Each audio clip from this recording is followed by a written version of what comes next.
I was 41 when I met Balthasar in Gonga. At that time, I was the head of midwifery at Molobo Central Hospital in Equatorial Guinea.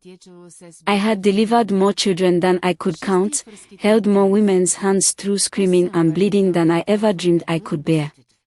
My life was full of purpose but empty of passion. My husband Daniel was a good man. Stable. Quiet. We had built a life together over 15 years, a home full of politeness and mutual respect but not much else. He was always working on his construction projects, managing teams, buried in concrete and schedules. I, in turn, buried myself in births, in blood, in paperwork, and in the steady rhythm of a job that never let up. We rarely touched, rarely talked about anything beyond groceries and bills.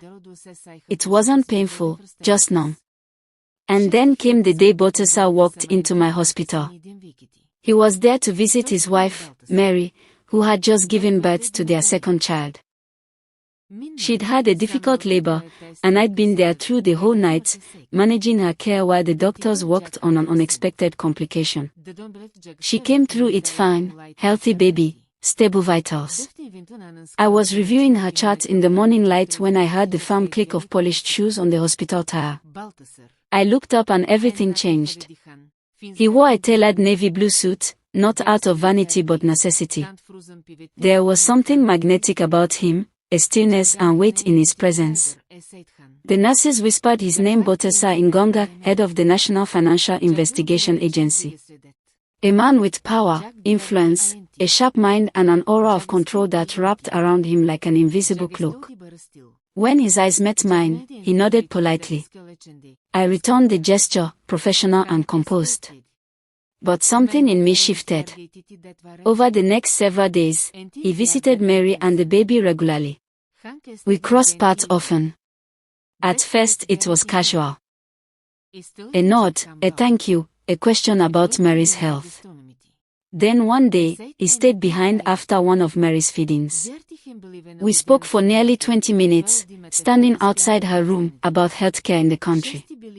He asked me thoughtful, disarming questions about midwifery, hospital infrastructure, maternal mortality.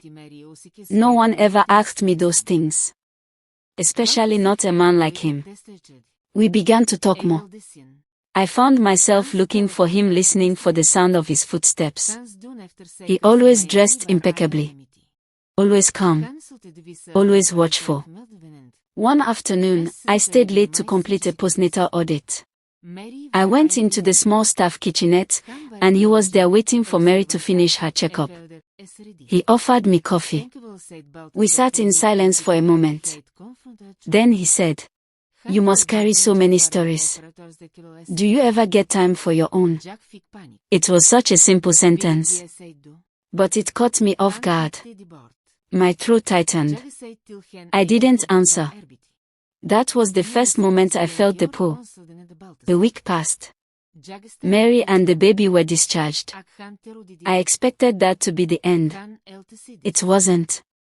3 days later, I received a message through one of our mutual acquaintances at the hospital. Balthasar wanted to thank me personally for the care we had given Mary. He asked if I would meet him for coffee. I hesitated. Told myself no. And then I said yes. We met at a quiet cafe near the marina. I wore a simple dress, nothing flashy. I told myself it was a polite gesture. Nothing more. But when I saw him seated at the back, sunlight through the glass brushing his face in gold, my breath hitched. We talked for an hour. Then two. About everything and nothing. He asked about my childhood, my mother, how I became a midwife. I asked him about his work, how he handled the pressure, the expectations.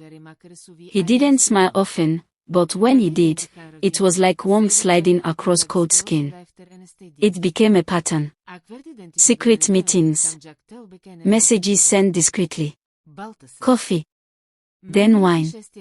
Then long, lingering moments where neither of us would move. Where my heart would pound in my throat. I knew it was wrong. But I felt alive. The first time we touched was a mistake and not. We had met after work, both of us exhausted. He had taken off his suit jacket, his sleeves rolled up, eyes tired but locked on mine. I was telling him about a patient I lost years ago, the only time I had truly broken down in a delivery room. He reached across the table and took my hand. I should have pulled away. Instead, I held on. We began meeting in places where no one would know us. He never rushed, never forced. He let me choose everything: the pace, the distance, the danger. Until one night, I couldn't hold the line anymore. It was raining. I had worked a 16-hour shift. He met me outside in his car, saying nothing, just looking at me like he knew everything I was feeling. He took my hand and drove to a quiet guest house outside the city. In the room, I sat on the edge of the bed, heart racing. He knelt before me, removed my shoes, ran his hands up my calves like I was something to be worshipped, not owned. "You deserve more than gratitude," he whispered. And then he kissed me slowly, reverently. We undressed each other like we were unwrapping years of silence. Every touch felt like fire leaking through my skin. I wept quietly as he made love to me, not because I was ashamed, but because I didn't realize how much I had needed to be touched, seen, felt. That night, I wasn't a midwife. I wasn't a wife. I was a woman. It didn't end after that.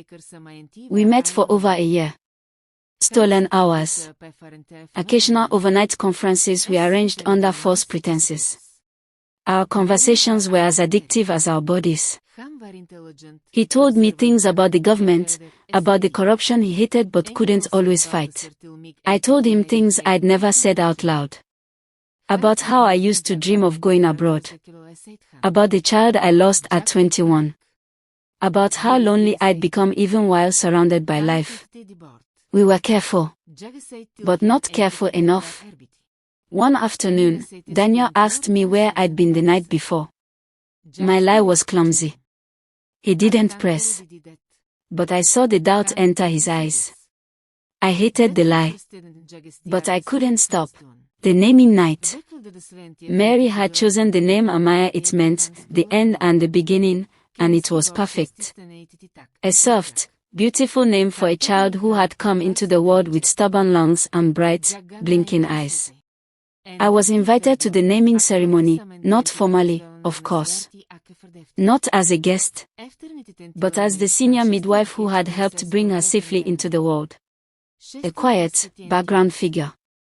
I wore a muted blue dress and kept to the edges of the event, politely greeting a few guests, offering a soft blessing when it was my turn. Mary looked radiant in her soft gold wrapper, her body still healing, but glowing with new motherhood. And Balthasar. He wore a crisp white agbada, embroidered in silver. He barely looked at me through the ceremony, though I felt him every second, every glance he didn't take. Every time his voice lifted in prayer or thanks, I felt it in my chest. After the blessings, the speeches, the music, and the carefully curated laughter, most of the guests had drifted away. Mary was resting upstairs, tired from the long evening. A few family members stayed behind, clearing dishes, finishing drinks. I began to excuse myself quietly when I felt his hand lightly on my arm. "I need a moment," he said. "Come." No one noticed. Or if they did, they chose not to.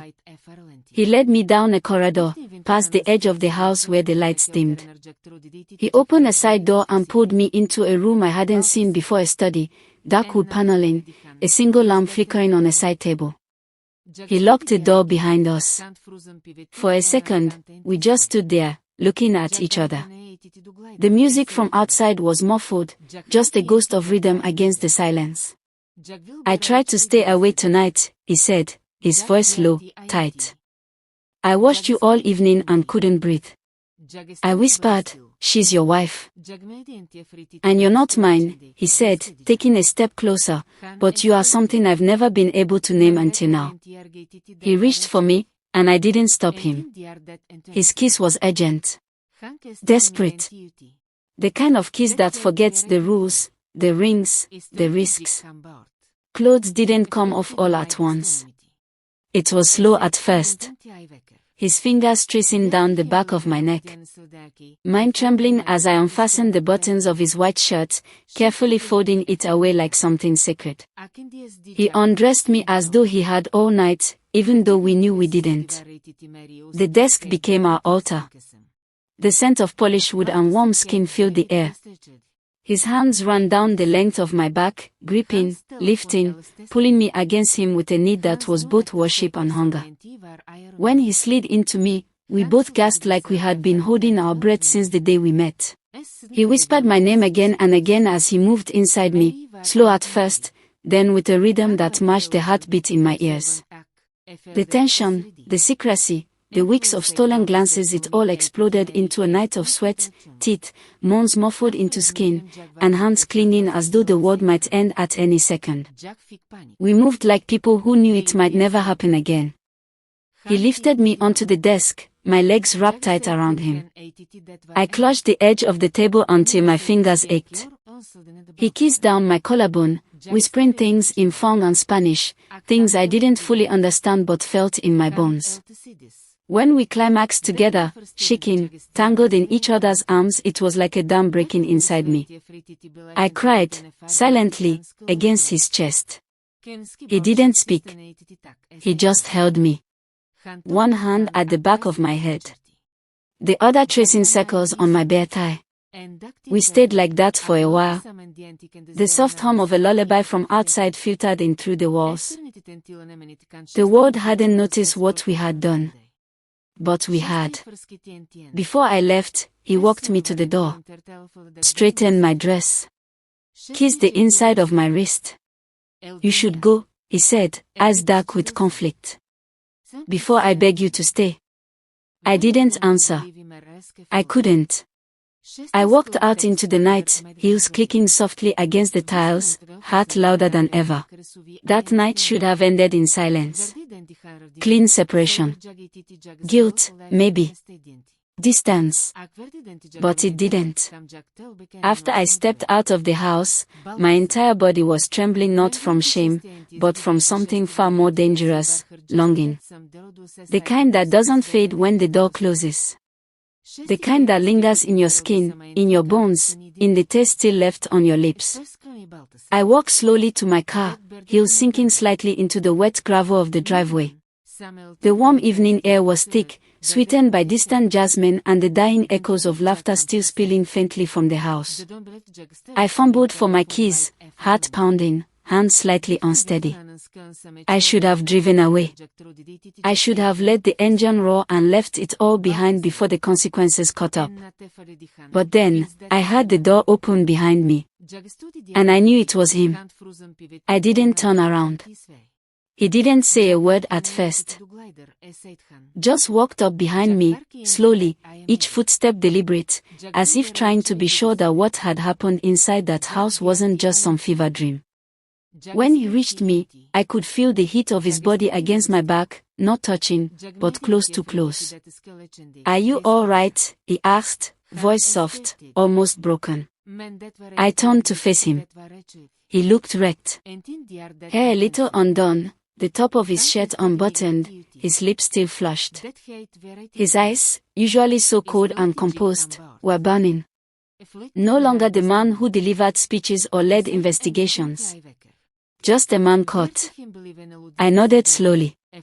I should go, I said, though my voice cracked halfway through. He reached up and cupped my cheek with one hand. I know. But neither of us moved. A silence stretched between us, thick, unbearable. I could hear my own breathing, ragged and shallow. Then he looked down at my lips, and that was all it took. He kissed me again outside now, under the soft glow of the garden lights and the fading night. But this kiss was different. Not urgent, not frenzied like before. This one was slow. Devastating. He took my face in both hands, tilting it just right, and kissed me like he was memorizing me. Like he was writing his name across my skin with every brush of his lips. Like he needed to seal something inside me before we both vanished back into the lives we didn't ask for. His thumb traced over my jawline. My hands pressed against his chest, not to push him away but to feel his heartbeat pounding beneath my fingers. When we finally parted, I didn't open my eyes at first. I wanted to keep the feeling, just a little longer. He opened the car door for me. "You shouldn't drive like this," he murmured. "You're shaking." "I'll be fine," I whispered. "I've done worse things than drive with a racing heart." He didn't laugh. Instead, he leaned down again slowly and kissed me one more time. This time, inside the car. The door half open. His body leaning in, half of him still standing outside. His hand slipped behind my neck, tilting my head back as he kissed me deeper, deeper still. Like it was the last time. I could feel the stubble of his jaw against my skin. His breath catching. My fingers clutching his arm as though I could stop time. The kiss went on forever and not long enough. When he finally pulled away, his forehead rested against mine. "I won't forget this," he said. "Not tonight. Not you. I don't want you to forget," I whispered. He closed the door gently. And then he stood there, watching me through the windshield as I started the engine. I looked at him one last time before I pulled away. His figure shrunk in the rearview mirror, but he stayed with me. I drove without direction. The streets were mostly empty, quiet except for the occasional barking dog or the dim hum of traffic in the far distance. I ended up by the ocean, parking along a quiet stretch of road where the moonlight scattered silver across the waves. And there, I broke down. Not because I regretted anything, but because something deep inside me had shifted, and I knew nothing would ever be the same again. The taste of his kiss still on my lips. The weight of his hand still pressing into my skin. The sound of my name on his mouth still echoing in the night.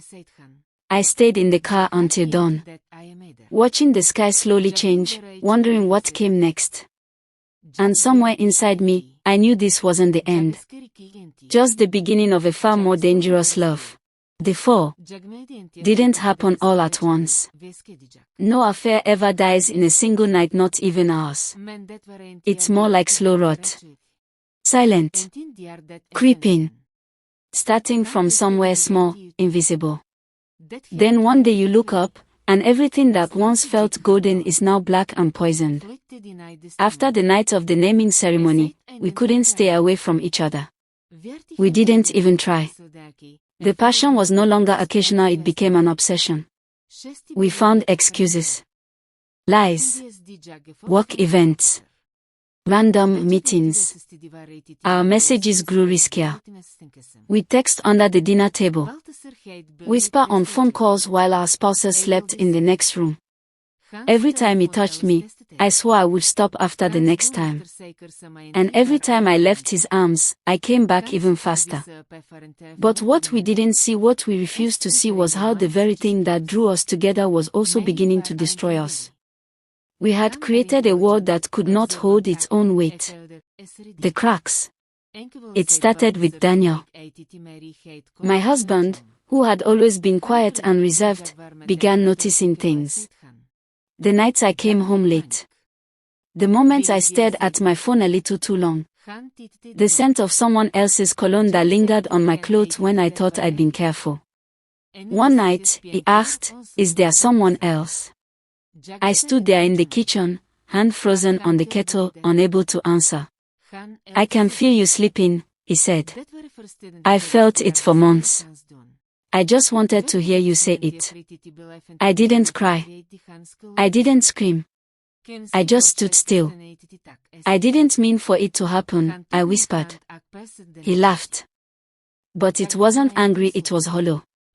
No one ever does. He didn't throw me out. That would have been easier. Instead, he walked away. Moved into the guest room. Said nothing for weeks. Our home became a quiet battleground, filled with footsteps and silence. We became strangers. And yet I still saw Balthasar. What I didn't know then was that Mary had grown suspicious too. Botessa had become distracted, distant. His phone locked more tightly. His eyes following things that weren't in the room. He stopped showing up to some family events. Missed a few of Amaya's checkups. Mary was no fool. She was intelligent, observant and, more dangerously, hurt.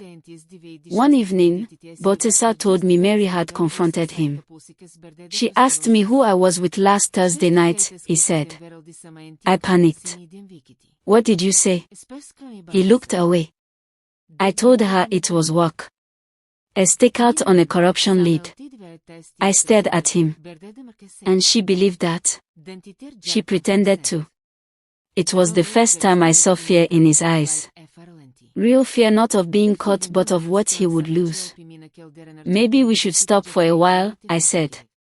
He took my hand, squeezing it tightly. I can't stop. Even if I wanted to. But I could see the threads beginning to fray. The beginning of the end. It came slowly, and then all at once. The messages grew fewer. He stopped answering immediately. Sometimes hours passed. Then days. He cancelled our usual hotel meetup. Then another. Too risky, he said.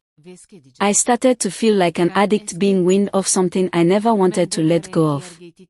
When I did see him, he was distracted. Distant. He kissed me, but not the way he used to. Not with hunger. Not with fire. I confronted him one afternoon, in a quiet corner of a cafe. What's happening to us? He didn't answer. Are you scared of her? Or of what we've become? He looked at me, tired, worn. I don't know how to balance it anymore. My family. My job. You. My heart cracked. I was never a burden, I said. You came to me. I know. And I don't regret it, he said. But it's unraveling.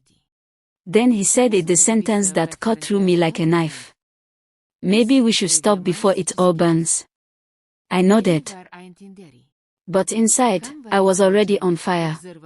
The collapse. 2 weeks later, the scandal broke. An anonymous email leaked to a local news outlet. Details of Botessa's inappropriate relations with a hospital official. Someone had found photos grainy but damning. Copies of hotel logs. Messages. Nothing direct, but enough to fuel suspicion. It spread fast. In a country like ours, gossip moves faster than justice. Botessa's name was suddenly in every conversation. His superiors demanded explanations. Mary stopped appearing in public. The agency launched a quiet, internal review. And me. I was suspended from the hospital pending an ethics review.